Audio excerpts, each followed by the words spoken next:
Well, I'm MARICOR IMPERIAL, PATIN. Um, well, actually, there were first three memorable earlier meetings with FVR. I recall the first one was probably sometime in 1990 during the EDSA anniversary celebration. All right. I and my family, my late parents, and my siblings, we were dining in Club Filipino. And, well, my father, Monico Imperial Sr., was a former mayor of Naga City, a politician. Yes. And he was an ardent admirer of FBR, and all of us were as the one of the EDSA heroes. So it was during the time when we were dining in Club Filipino that we had a very pleasant surprise. It was, I think, in the morning, right after or before the EDSA anniversary there in EDSA, the rites there, when FVR strode in like a conquering hero inside the Kalayaan Hall, you know. And so all of us, we rose up immediately because we were excited. We wanted to greet him. And my late father, being the ardent admirer, he approached him, and he shook his hand, and then he said, "Congratulations, Mr. President." That was in 1990. He was the Secretary of National Defense. And then so all of us also, we shook his hands. And then when he left, and he was visibly surprised and very much amused with the greetings of my father. And then when he left, my father told us, "Mark my words," he said, "he will be the next president of the Philippines."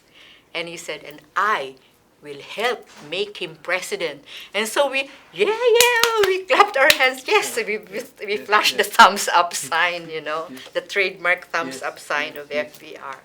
So that was the first meeting. Now, probably that was 1990, because the second meeting was my father really did not forget anymore his plan to help launch the candidacy of then Secretary Ramos. How prophetic was his words.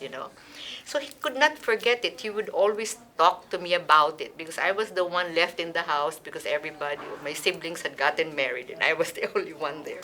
And my late mother would tell me, you humor your father, okay? Because that time he was already in his early 80s, or maybe mid 80s already. You humor your father because politics is his life. So I said, "Yes, ma."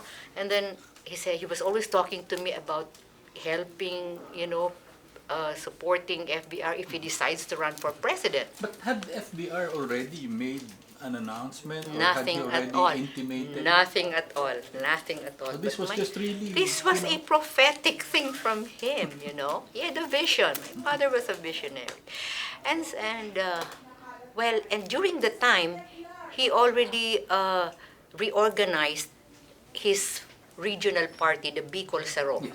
Okay, he spent most of his money reorganizing it. And it was one of the oldest regional parties in the Philippines, Bicol Saro and Pusyong Bisaya. Okay, so anyway, during the second meeting, it was arranged by one of the close friends of my father, General Tony Lucban, who's a Bicolano, Yes. a close friend of my father. And he was also a close aide of FVR, during his military stint. And so he kept nagging Tony, we call him Tony, he kept nagging him to arrange a meeting with FVR. And so Tony, I don't know, he was also humoring my father. And he said, "Okay, Chuk Muning, I have arranged a meeting with you, and said you can be accompanied by MARICOR, and also a very close friend of my father, a business associate, the late retired Judge Oscar Inocentes." And he became the last Metro Manila Development Authority chairman of President Gloria Arroyo, you know. So he was a business associate of my father, and so he didn't dabble in politics at all, but they had a good relationship because my father taught him politics and he taught my father business. So you know, so the three of us, according to Tony, we would go meet FVR in his office in the DND. All right. Okay, but he cautioned my father. He said, "Jo Muning, you know, he has only a brief time for you because he'll be rushing to a luncheon meeting, you know." So my father said, "Oh yes, yes, I will just give him, you know, my ideas, you know, and all that." So okay, so we're there, and then we were met by former Executive Secretary Edelmiro. I think he was undersecretary during that time with the DND. And I recall also another family friend was there, Lulu Ilustre. Okay? And so there, my father introduced us, and then he started talking to FBR about his plans and about his really becoming, you know, to becoming a candidate for president. He was convincing him to run for president. What did your father see? Well, when he became the EDSA hero, and he read about his role, and we were really admirers already of FPR. He was an officer and a gentleman. He was not tainted with corruption, even if he was close to the powers that be. He was, you know. So he had this vision of him becoming the president, and he said he would be the best president, you know, to succeed Cory Aquino, he said. So during the time, FVR was just listening intently to my father. He was chomping his Tobay's cigar, you know. And so my father told him about Bicol Saro, about his plans of organizing a support group called Friends of Ramos for him, if ever he decides to launch his candidacy. And he said this is already the birth of the FOR. Birth of FOR, yes. We were the three prime movers, you know. My late father was the national chairman, and then Judge Inocentes was the national president, and I was the national coordinator, you know. So that was the plan of Papa. And he said, we have started organizing already, he said. You know, Judge Inocentes has this farm, hobby farm in Quezon City, and we have a lot of Rotarians with us, businessmen, professionals. We have these NGOs who are very, very excited, you know, to join us, he said. So, well, the 15 minutes that was allotted to us stretched to almost an hour, and then he was getting late for his next appointment. So when we left. So my father, when we left, he said, I think he's open to the idea. He said, I think he's open to the idea. Even Tony Lucban, you know, said, yes, Cho Muning, he said, because, you know, he was supposed to give us only 15 minutes, and it stretched out, you know, to almost an hour. What was your read of FBR at that time? Well, You think he was receptive? Yes, he was receptive because he didn't say anything negative about it. He didn't say anything that would say, you know, no, that's not for me or anything like that. So he was just listening. He was open to it. That was my reading. He was open to it. Had he already joined the LDP? Not yet. The time, that was still very early. Wow. That was 1990, okay? So, my third meeting. So, of course, my father never relented, you know, never relented. And I and Judge Inocentes, we were forming already our Friends of Ramos, you know, unofficially. And so, the opportunity came to really pin him down, All right. you know. It was approaching the birthday of my mother. Okay. So my father and mother planned for an advanced birthday party for her. That was December 2, 1990. I remember because I have a photo of it. I have a photo of me and FVR alone in our living room. You know why? Because he came quite early for the party. Oh. Okay. It was, I think he came around an hour before. He was apologizing for his early arrival. He said, he came from a conference in DAP, Tagaytay, and he said if he will go home, he might be very much delayed. So he said he decided to go early to our home. So it was so good because I had an up close personal dialogue with him, meeting with him. So it was all about shop talk, getting to know you. Because, well, my parents were still having their siesta, their nap, Okay. and they were not ready yet. But maybe I had the woman's intuition in me. We were the host, so I dressed up early. So I was already ready to receive him in our living room. And so we were there. We had this exchange of information, about my family, my brothers and sisters, my work, everything. And he also, it was a very, very pleasant, very friendly conversation, getting to know you. Tell me your impressions of that discussion. Well, It was the first time that you actually had a really sit down with him. sit no? down with him. Uh-huh. Well, I found him to be very, very friendly, very warm, Okay. and very articulate, funny, you know, Okay. funny. We had an exchange of funny. It was fun, and well, that was a very memorable night because that was the time when he gave us a go signal to officially form our support group. He FVR. brought with him, because after maybe half an hour, the late Senator Manang Leti Shahani arrived, and she was accompanied by of course, our family friend, General Tony Lukban, who was the one really the go-between between my papa and him. He's a fellow Bicolano. And another fellow Bicolano was also with his small group, General J. Carbonell. All right. He's also a Bicolano. And I recall the businessman Pastor Boy Saicon was there, and well, of course, one of the prime movers of Friends of Ramos, Judge Inocentes, was there in our group, with the family. But the small group came with him, no? And after dinner, we retired to the study of my papa.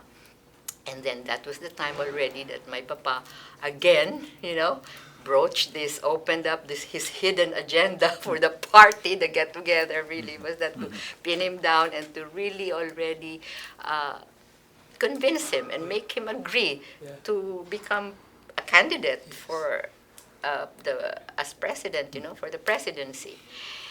And all the time, so my father was laying out our plans, our strategy, and then telling him that we have already made initial moves, and we had sounded off our friends and family, our business, circle, professional circle, and they're all very excited to join us, he said. And our strategy would be to have a 1 million signature campaign.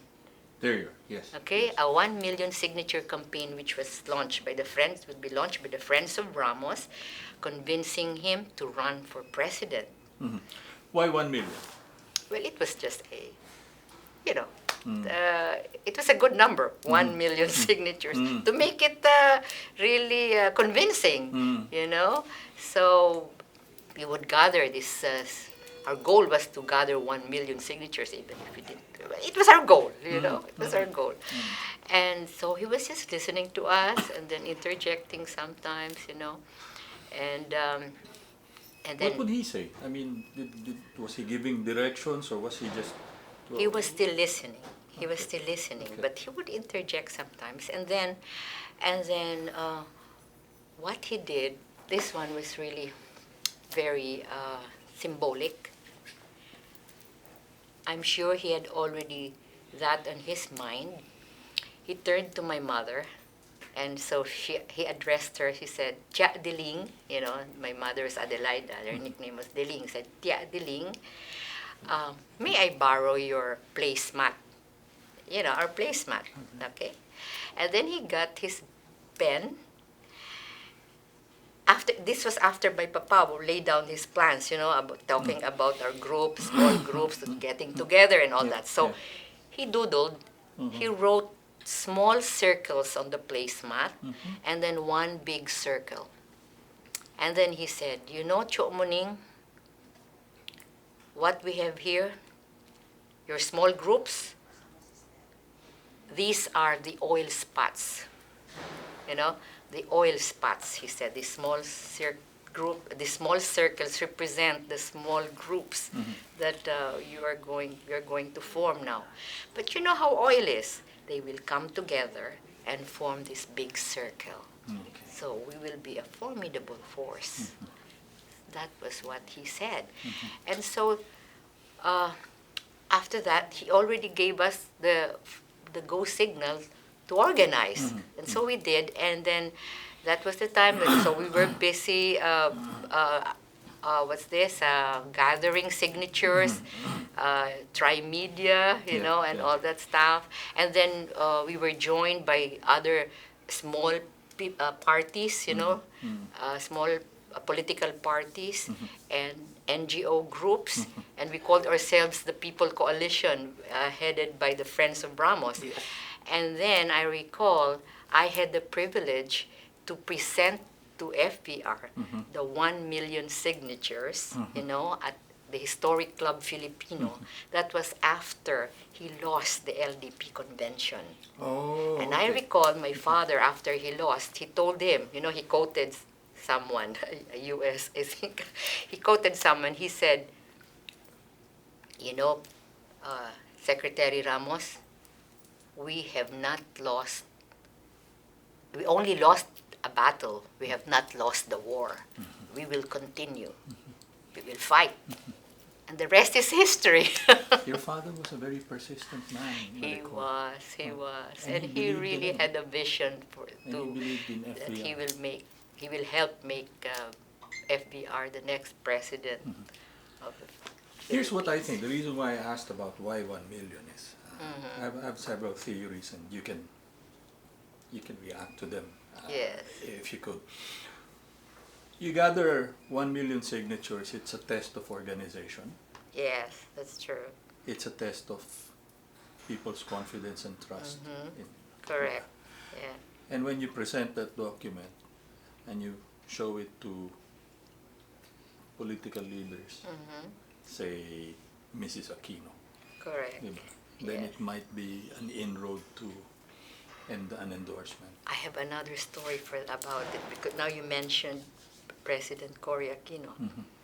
I have another story to share with you. Right?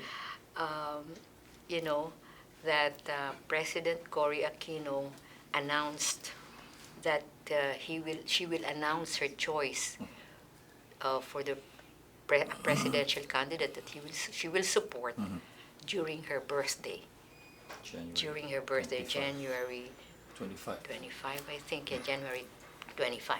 And so a few days before the birthday of Cory Aquino, FVR invited us, the ragtag band, the ragtag band in Piso, the headquarters, our headquarters, there in Piso Bank. And so he said, the birthday of President Cory is fast approaching, and she said that she will announce her choice. Can you think of what we can give her as a birthday gift? He asked us, Yeah. and so all of us, some were suggesting, gifts to give her. And then me, I didn't suggest anything. I went home, I slept, and I dreamed. I dreamed. Because, our family is very spiritual. Yeah.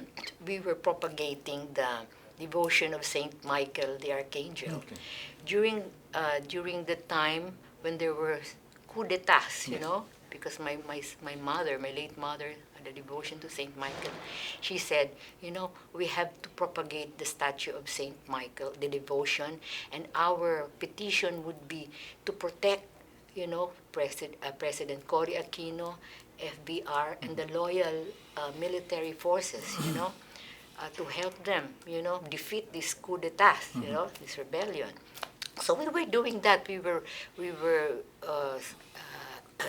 bringing the devotion of Saint Michael to our family, to our friends, and then we even brought them.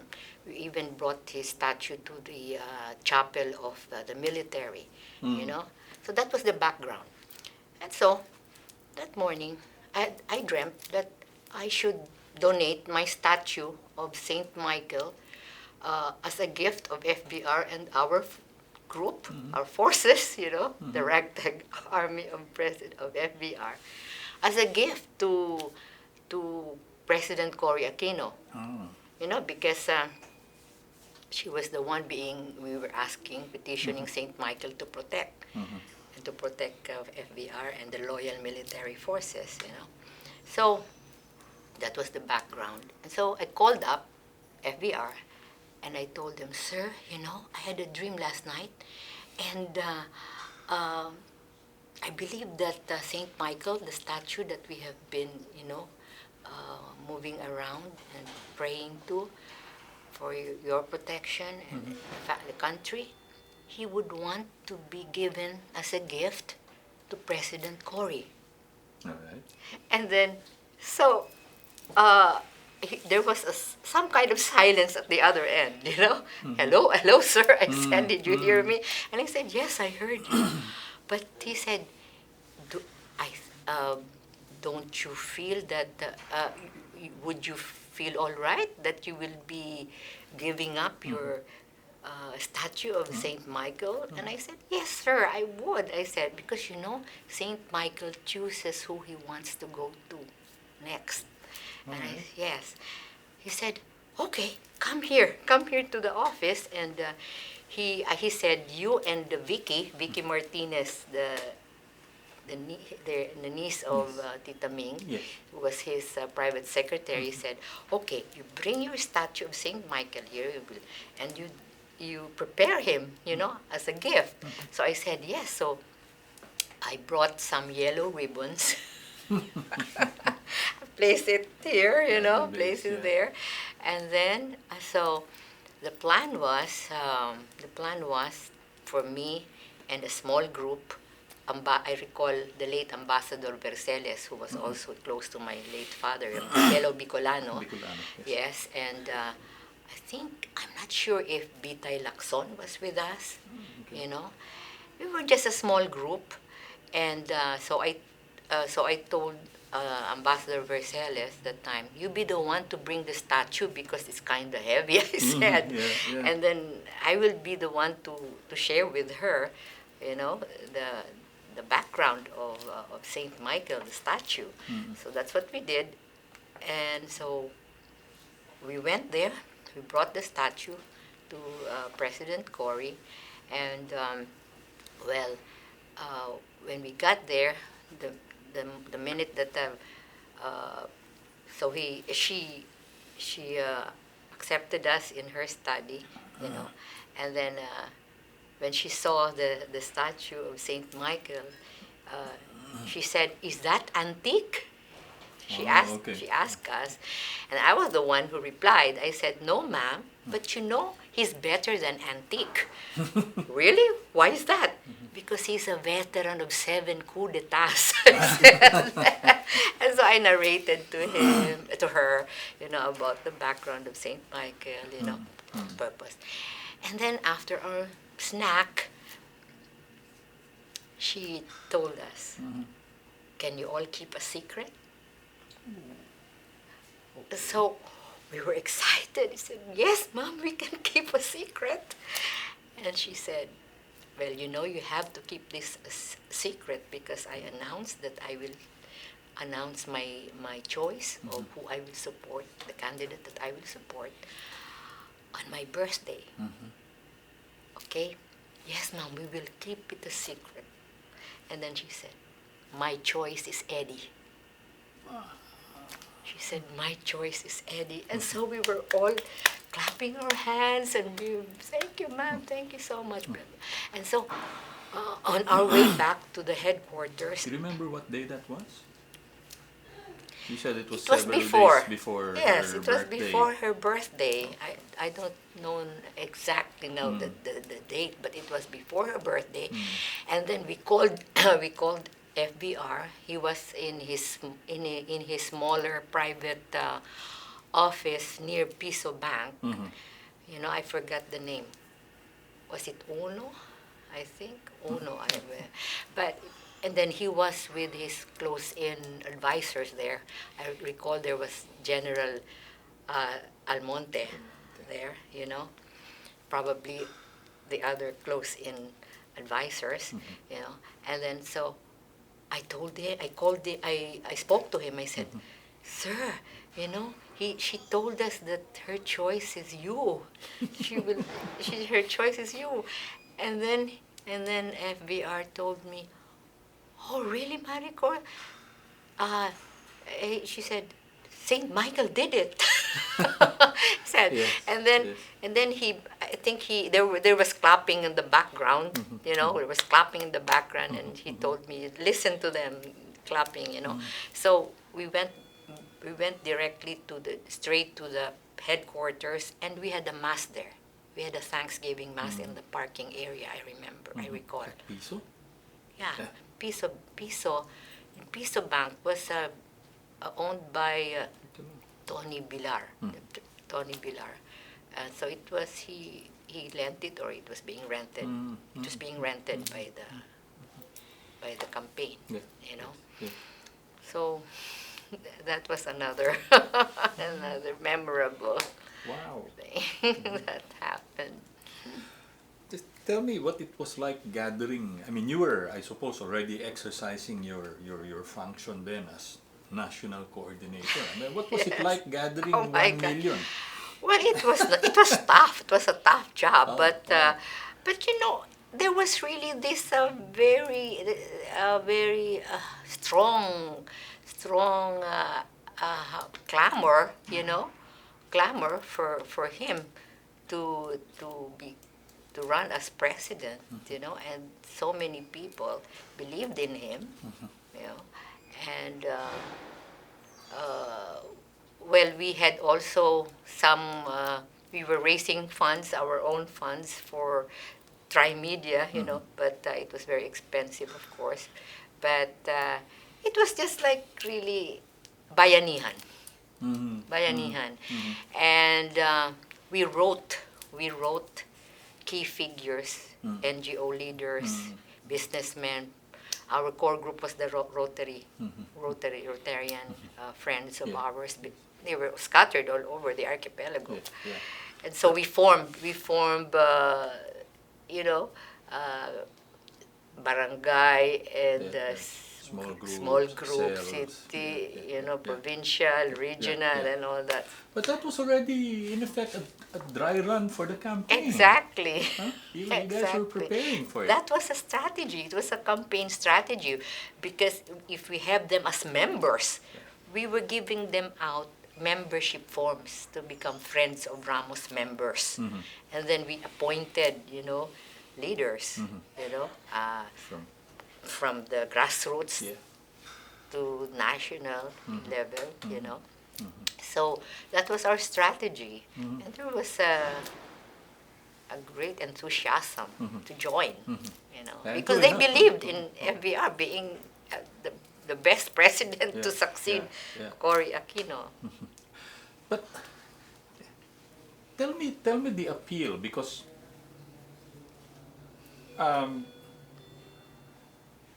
people look at it on hindsight now, but you were You were in the thick of it all, MARICOR. I mean, you Yes.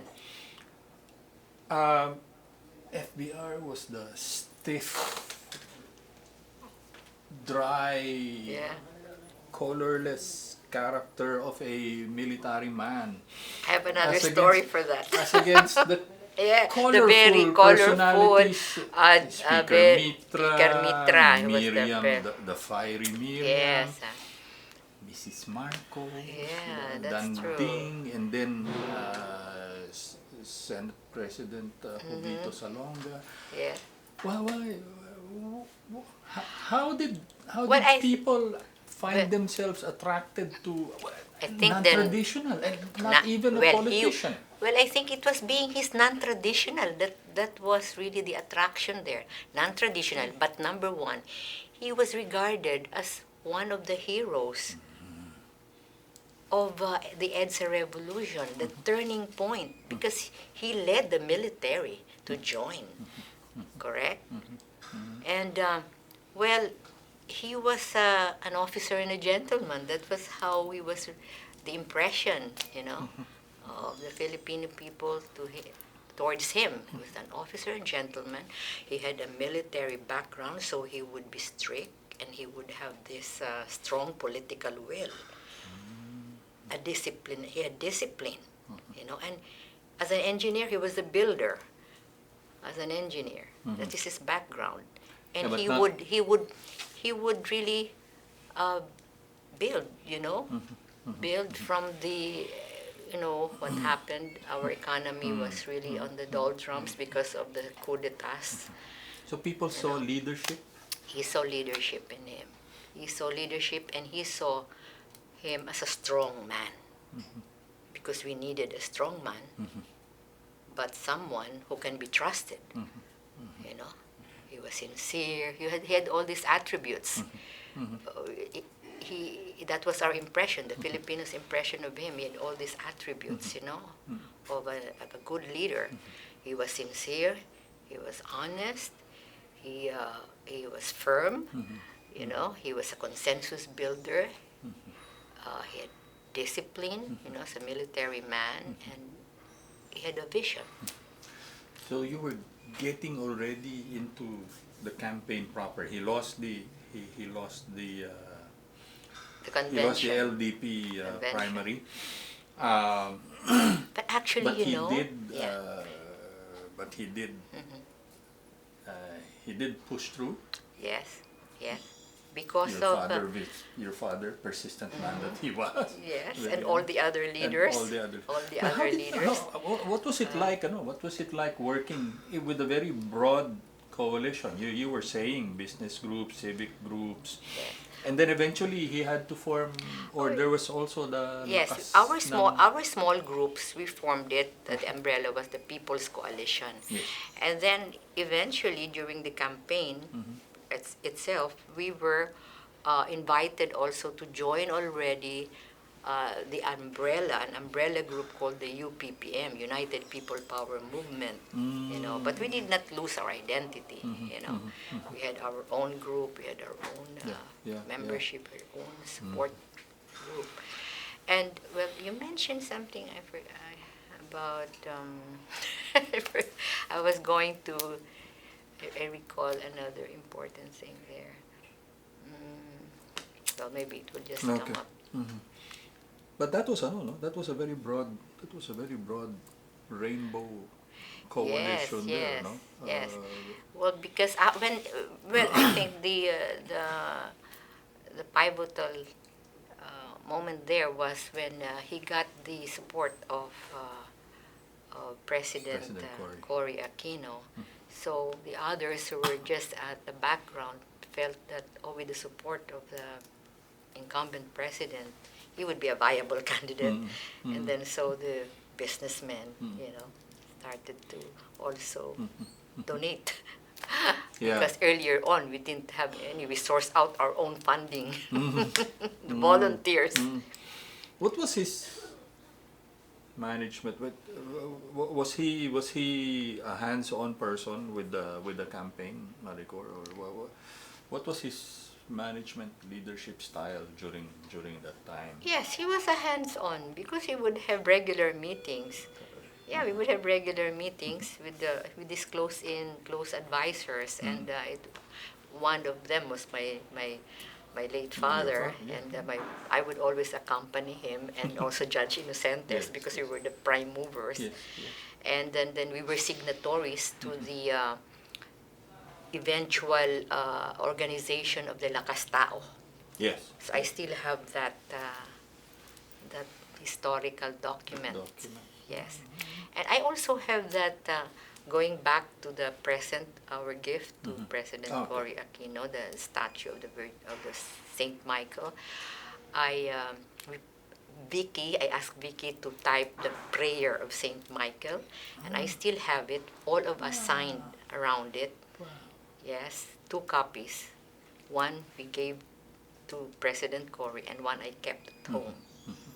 It's still there. Even my photo with him in my one-on-one in the living room, he's autographed it, and that's why I recall it. It's December 2, 1990.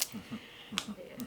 And then the launching of the 1 million signatures at Club Filipino, I have that beautiful photo too. Wow. Yeah. What was FBR like during the campaign? I mean, did some of our interviewees shared with us saying that they saw a transformation Yes. during of the man during the campaign During the period, no? campaign. And as I said earlier, he was stiff, dark, Yes. very tight-lipped. Okay, I have a little story also about that. And That eventually, was- he transitioned into transitioned very into open. very open, okay. Yeah, tell me about it. Okay. Now, he was being prepared to give speeches, you know? Yeah. Okay. So what you said really was our observation, that he was kind of stiff and being a military man all his life and all that. And so I recall my late father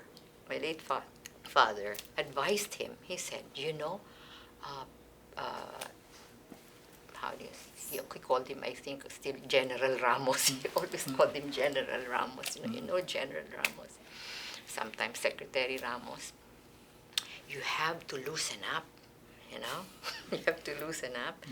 And when you shake the hands, you have to give it a firm handshake. Firm handshake. And this one you have to really loosen up, he said, you know. Because you have to be open to always embrace and hug people, you know. Well, he was a veteran politician, although he was a small town city mayor of Naga City, but he worked with President Magsaysay, with the governors, with our cousins in Albay, who are politicians, you know. So that was his advice, and then I also advised him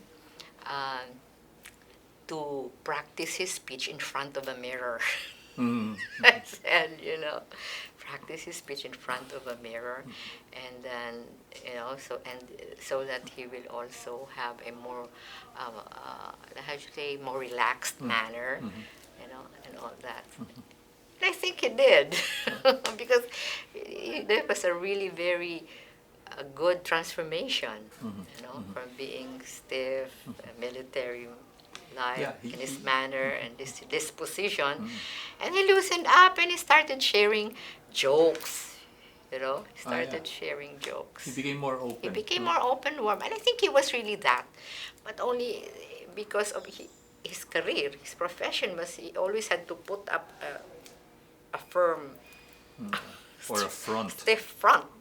But I'm sure in the privacy of his home, he was a very warm, loving, caring husband and father, you know.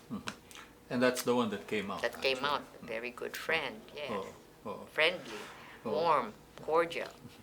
And that eventually came out. Some of his cabinet secretaries have shared also with us about his work ethic.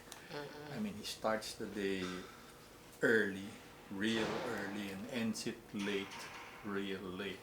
Was it Yes. was it the same way during? Well, Was this after something you saw already during as early as the campaign? yes, well, because he was really a very methodical person, Okay. very methodical, and he was a planner, you know. So he was hands-on, and well, we pitied his subalterns, his subordinates in the military, the retired military man, because tough. he was tough with them. But with us, of course, the volunteers, he was always very, very forgiving and very nice towards us, not very strict with us. Um, well, after when he was president, and he became president already, when he won, I recall he called up my father. And he won. He called up my father. Ano to? Proklamado na siya. He was Promado proclaimed na siya. already. Okay. Not yet. Not You yet. invited us to attend the inauguration. Okay. The inauguration. But he was proclaimed already winner. Yes, He was proclaimed by winner that. already, But he called up my father, Okay. and he said, "Cho Muning, we won."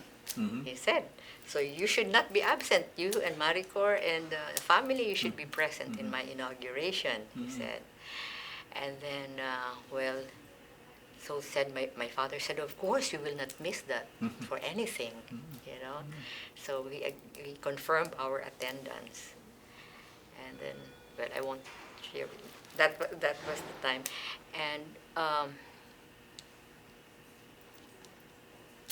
And then he again, I recall, he asked Balong, he recalled Balong to call, and then he invited my papa and me to visit him in his office.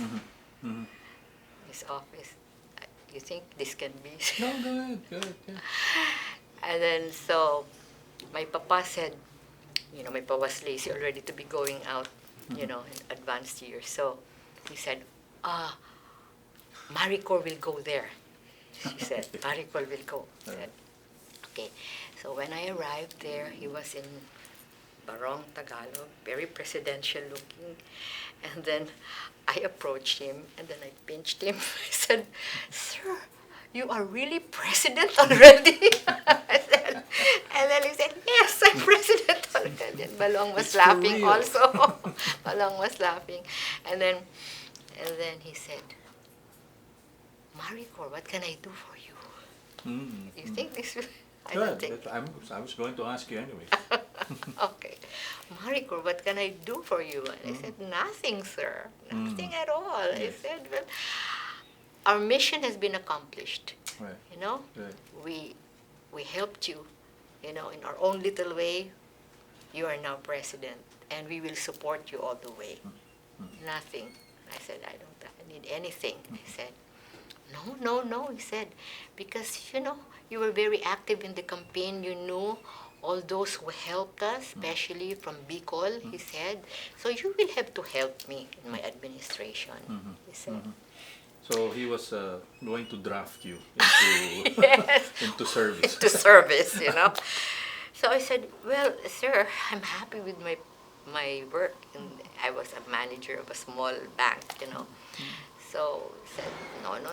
Said, "You will have to campaign for me. You supported me, and you knew all these people who helped us. You can help them. You knew them. You can help them, And we made promises," he said. So I said, "Sir, well, okay," I said, "but I don't know how we'll fit in. I've never worked for government," I said. Yeah, it was a career that was really Totally. always in the private, Yes. the private sector. Yes. Huh? So he called then, he was, I think, the Presidential Legal Counsel, now Justice Tony Carpio. Yes. He called him, and then he said, how is the status of our case with UCPB?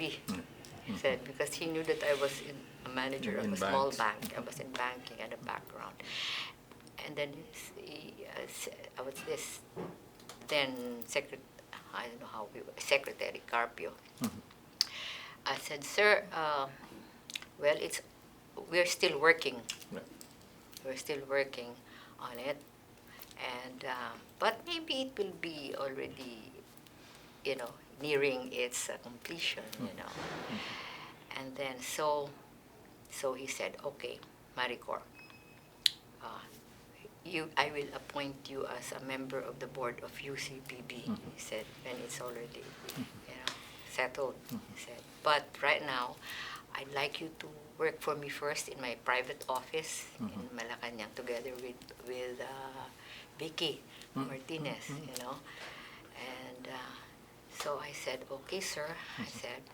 And then, but then eventually, because he was really a workaholic, eventually I transferred to the office of the executive secretary, then Amante. Edelmiro Amante. Edelmiro. Yes, because we were also together. We were close. He was one of the close-in advisors during the campaign and up to that time. So I was happy working there. But I assisted FVR during the People's Day. There was a People's Day In yung in weekend Malacanang during the weekend. During weekends, right? Right. Saturday ba or Yes, Sunday? I assisted him there. He was on a table. I was in one of the chairs, and there would be the common folk who would be needing, they had concerns. And so it was really a project meant to bring FBR face to face with Juan de la Cruz to listen to their concerns and to help solve their problems. So I was happy doing that, assisting him in People's And Day. opening the palace too. Opening the palace, yes, to the common folk. And he was very happy to do that. How long were We were how very long how long did that activity go on? Because eventually it was discontinued. Yeah, no? it was But discontinued. how long? For about a year? About a year. Yeah, I think about a year. And that was the most crucial that year. It was the most crucial, So, why do you say so? Well, because he needed direction, he needed to hear, he needed to listen to his constituents. He made promises, So he wanted to find out also to bring the government closer to the common folk. So that was very crucial. Did it also have something to do with him having just a plurality vote? I mean, he only had what, 22, 23%? Yes, most probably that's so. To be close to the Filipino people, to the common folk, and yes, to gain more support. Yeah. What was it like? I mean, you said you were beside him. You helped him organize the Well, People's especially Assembly. when we were just there, I was there but when there was someone who introduced himself that he was from Bicol. Especially, my assignment was to help those from Bicol. Yes, yeah, and then also And you were Friends of unique. Ramos. Although members of the Friends of Ramos and all the others would be there, the support groups, I knew them, the leaders, I knew them, and also, I recall when he offered me to become a member of the board of the United Coconut Planters Bank, his marching orders to me was, you will help the coconut farmers alleviate their plight, alleviate their plight, because he knows that I'm from Bicol and there's so many thousands of coconut farmers, and he knew that I could do it as a board member because I was also going to be a member of the board of the UCPB CIIF Foundation. It's a foundation which, takes care of the needs to improve the lives of the Yes. coconut Yes. farmers. You were government representative, ano? Yes. Yeah, you were yes. you were appointed, Appointed as government representative. representative. What does that tell you about FBR being a good manager? I mean, he certainly took a look at your training and your background, Yes. and then he also, I suppose, appreciated where you came from, you know, your Yes. regional roots. Yes, he was, well, first of all, because he had sincerity, and he was very sharp. He was keen, you know. It seems to be the same. It seems to be the same case with a lot of his appointments as well. Yes, that's true. Some of them were not really very well known, but they were certainly very well qualified in their respective fields. Yes, he knew how to choose. Mhm. Because he was sincere. He studied, you know, he studied your background and how you can fit in, how can you be very helpful, you know, to help him. You can be helpful, you know, to bring government service, excellence. Well, yeah, as a civil servant, he really has the attributes of a very excellent civil servant. He strove for excellence, you know, in government service, and so he expected his subordinates to give back the same, you know. And I recall that even during the campaign, his mantra was complete staff work. Oh, Complete staff work. tell me about that. A lot of the cabinet secretaries spoke of that. Complete Tell me staff about work. what is Because it? What- he wanted, when he gave you work, you know, he gave you an assignment, he expects you to really accomplish it with perfection. You know? So complete staff work. He couldn't settle for mediocrity, you know. I mean, study it well. You have to study it well, really. Complete staff work, you know, so that whatever information he needed, you know, to have the project going, you know, to have a good project, whatever it was, a program or everything, it will be accomplished to his liking. Was that something he also expected, for example, of you, of his other appointees? I mean, I'm sure he did. I'm sure he did. That's why my marching orders was to help the coconut farmers. Okay, so you were at the office of the executive secretary. You eventually became. I just the- stayed there for 2 years. And then eventually I already assumed my post as a the directorship. directorship. And yes. that was all the way to. To 1997. 97. 93 to 97. 4 years lang. You did 3, not 4, 5. Yeah, almost 5 years. almost 5. You did Yes. not serve anymore up to the. What else did you do up to the end of FBR's term?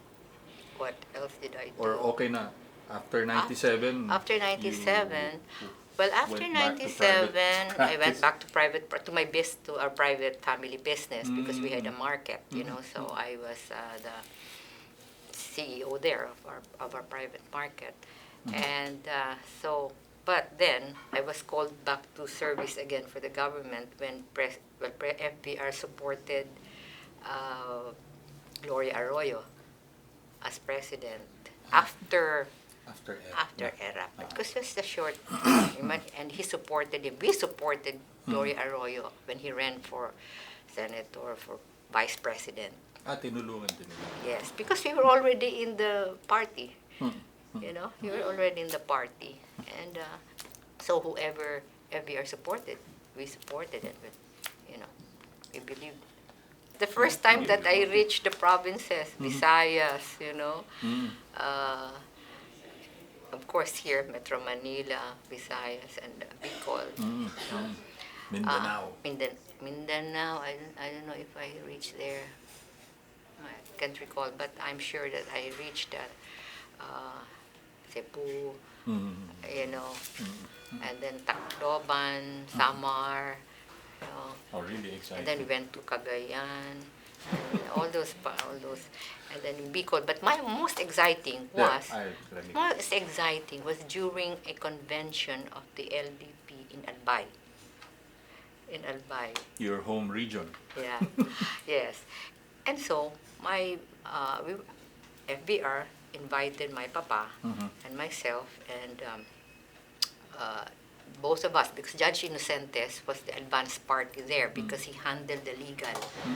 He was the Oh, head yeah. of the legal team there for the LDP convention in Albay. So he was ahead. He was advance party. But my papa and me, because we're residing in Quezon City, he invited us to join him, and just we were only 5. We were going to ride a Learjet. Oh.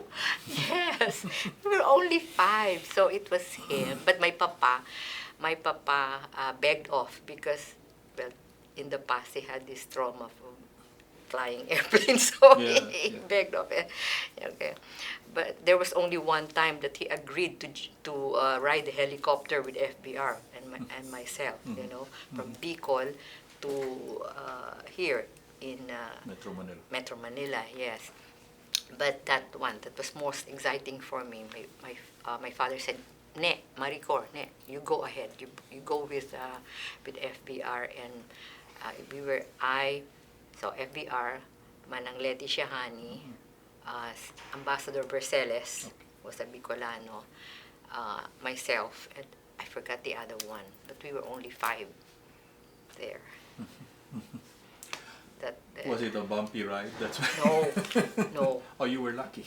No, it wasn't. It was really very like a luxurious flight. Comfortable. Comfortable flight.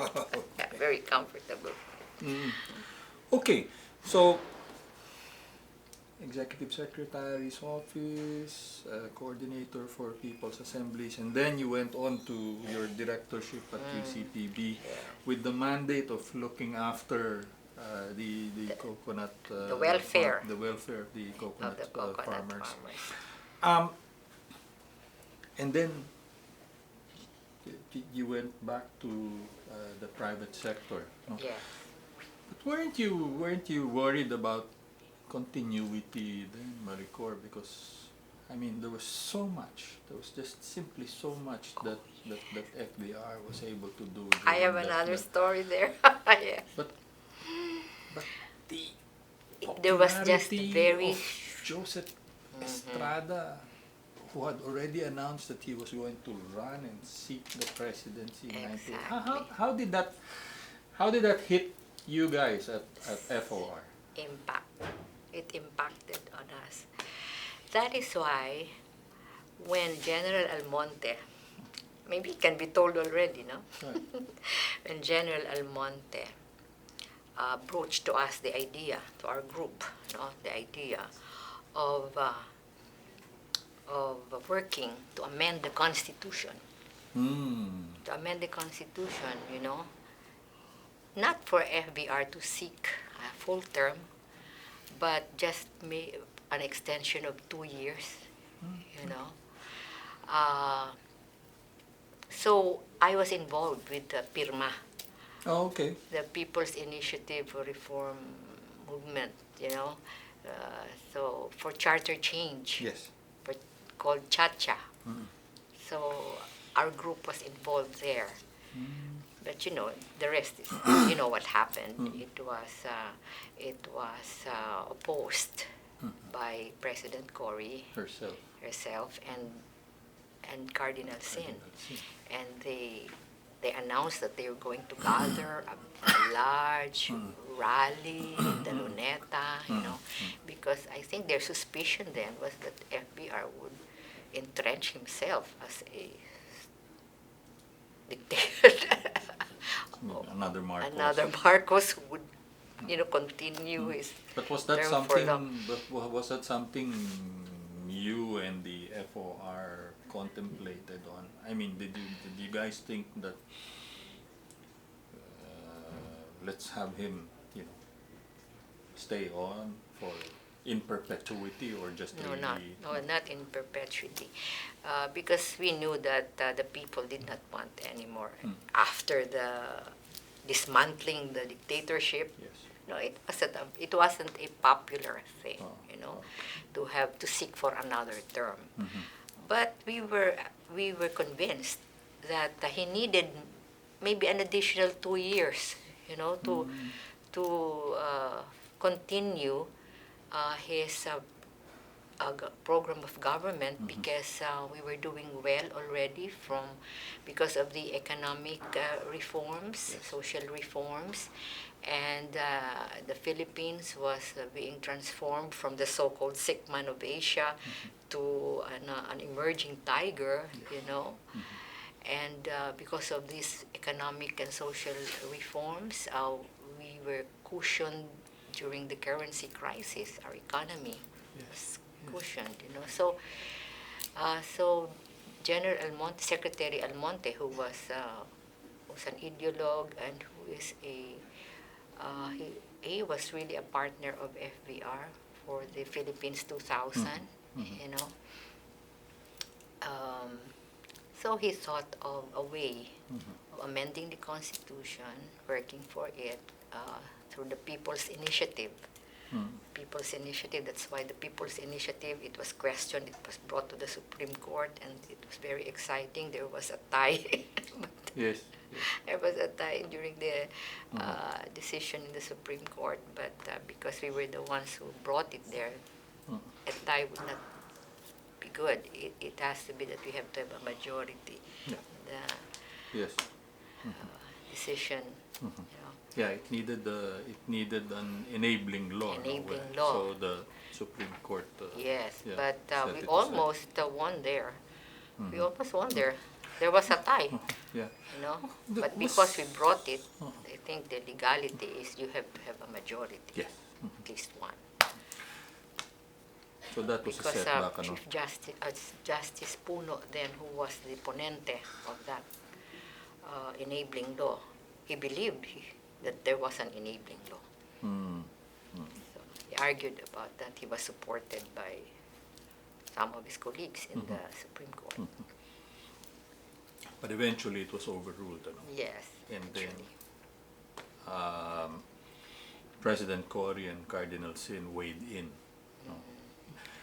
And FVR said, but during those, at the time it was being conceived of, did FVR know of it? Did he support it, or? We wouldn't know, because even if he knew about it, maybe it was something really just between him and General Almonte. I don't know. But to your mind, But whenever we asked General Almonte, he would tell us that it was his idea. It was his idea. And FBR was just going along with it. Maybe, it's a free country. if it happens, it happens. It happens, it happens. But- But he was not really going to have a direct hand in it. But in retrospect, Okay. some of us in the group, because there were those who were saying that maybe if earlier on FBR announced already that he was for amending the Constitution for for the economic and social reforms. Well, who knows? But, Yun yung ifs, yun The ang ifs, The historical ifs. But it would only be FBR who knows why he didn't do it. He's the one. Boy, he was the one, really. So to your mind, he kept his distance from. Yes, he did. He had his, I'm sure he had his reason. Yeah. And we knew already why. Because President Cory and Cardinal Sin opposed it, and they would really rally a big, large protest. And he didn't want to cut short the initiative, the progress that we were undergoing with that. It would be, it would maybe really cause a setback, Mhm. a large setback. So he ended his term in '98, passed the mantle on to Joseph Estrada. I mean, tell me how you felt. I mean, well, you had the presidential campaign. The Yes, last going candidate on. was Speaker Joe DeVee. Speaker Joe DeVee, we're involved in that You already. helped him Oh, yes. out as well, no? Yes, yes, we did. Him being the Lakas candidate and Yes, the and- FOR was. Yes, and he was very effective as Yeah. speaker. Yeah. I think he had 5 or 6 terms. Mm. He was very effective in getting the reforms approved. All the plans and the programs of government of the executive president, FVR. But Joseph Estrada was just too popular. He was candidate. just too popular, so But you had the foot in. The vice president yes, was that's Gloria Arroyo, and she won. Oh, Yes, or well, she by succession, ano? by succession, and then she ran for president and she won. 2004. Yes. Okay. So we supported her candidacy. We were already very active with the party. But you never became a party member, no? Lakas. I was. Did you? I was. We Oh, all, you did? we all, You all joined eventually? eventually. Oh, okay. We all took our oath. Mm. But we retained our, of course, our The core support group, the core group. Yes. And then again, you mobilized for Gibok. Oh yes, we did. Teodoro.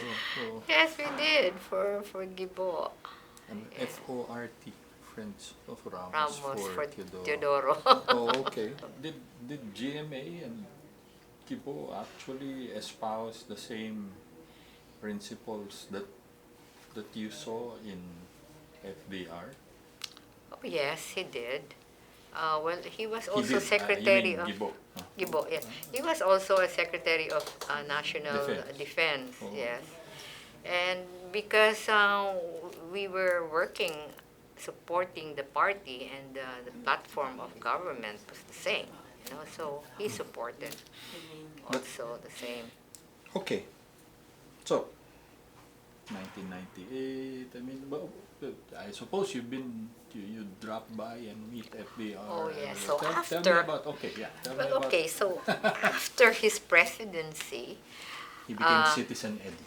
he became Citizen Eddie, but I invited him. I accompanied my niece and my nephew to in-law.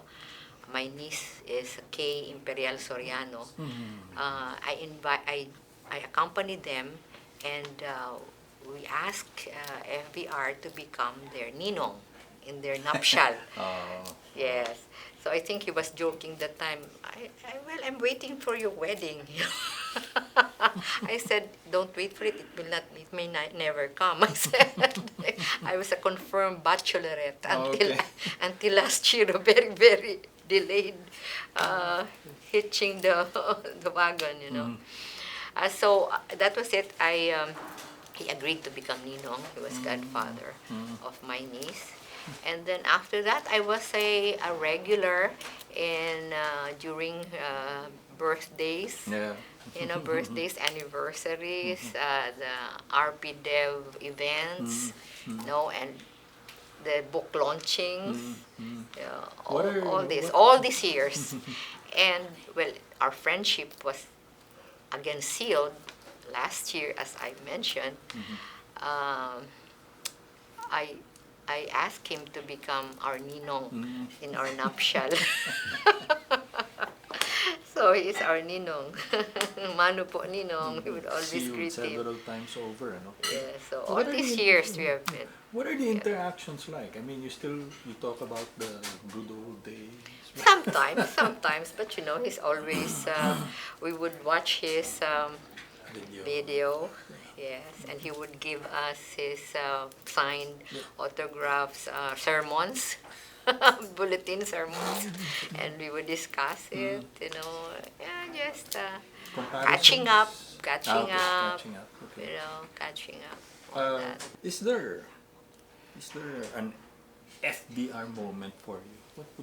What would be the most memorable FBR moment that you have, or that you share with people about All it? those that I shared. Okay, that's it. Okay. All those that I shared were really clearly FBR moments. Mm-hmm. They were very memorable, very historical, very, close to my heart. Okay. What do you think, this is probably going to be my last one, what would be, to your mind, FBR's greatest legacy? You know, Or are there several? I think his greatest legacy would be summed up in something that I read from his book, Okay. Service and Legacy. Okay. You know, I can trust my memory, but to quote, he said something like, okay, the best thing we did was not merely to restore the economy to a path of growth. Our greatest accomplishment was to bring back the Filipino sense of self-respect and pride, of faith in ourselves, and of confidence in the future. Wow.